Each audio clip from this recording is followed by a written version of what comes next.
కాబట్టి ఈరోజు తెలంగాణ ప్రజలకు మేము ఒకటే మాట ఇవ్వదలుచుకున్నాం.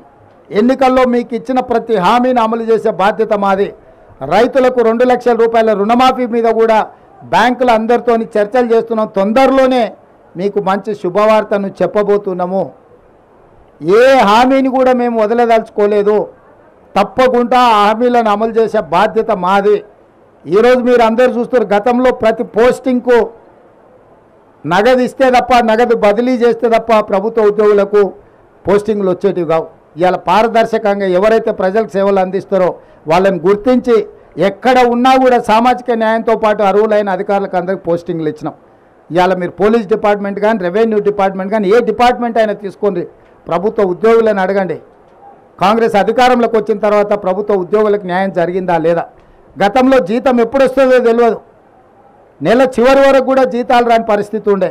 మొదటి నెల 4 తారీఖు నాటి జీతం ఇచ్చినాం, రెండో నెల 1 తారీఖు నాడే జీతం ఇచ్చినాం. వాళ్ళే ఆశ్చర్యపోతున్నారు, మా జీతం 1 తారీఖు నాడు మా ఖాతాలో పడ్డదంటే ప్రభుత్వ ఉద్యోగులు. అంటే పరిపాలనను దారిలో పెట్టే ప్రయత్నం చేస్తున్నాము. ఇంకా చాలా చేయాల్సింది ఉంది. రాత్రి పగళ్ళు మేము కష్టపడుతున్నాము.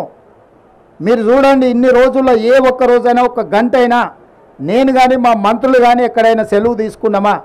ప్రతిరోజు ప్రతి నిమిషము పరిపాలనను దారిలో పెట్టి పేదలకు మేలు జరిగే విధంగా, పేదలకు అందుబాటులో ఉండే పరిపాలన అందిస్తున్నాము. ఏ రోజు కూడా మేము ప్రజలకు అందుబాటులో లేము అనేదే లేదు. సచివాలయం ప్రజలది అని చెప్పి సచివులను కలుసుకోవడానికి ప్రజలు ఎవరైనా రావచ్చు అని స్పష్టంగా ఈరోజు అవకాశం కల్పించినాం. సచివాలయం ఎట్లుందో మేము వచ్చేవరకు మీడియా మిత్రులు లోపలికి రాలే, గేట్ బయటలు ఉండి చూసుడే తప్ప లోపలికి రాలే. ఇవాళ స్వేచ్ఛగా మమ్మల్ని కూడా పోనీ, సీతక్క పోతే పోలీసులు పట్టుకపోయారు, నేను పోతే పోలీసులు పట్టుకపోయారు. మా సంగతి కాకపోయింది, మిమ్మల్ని ఇచ్చినట్టే మీకు కూడా అవకాశం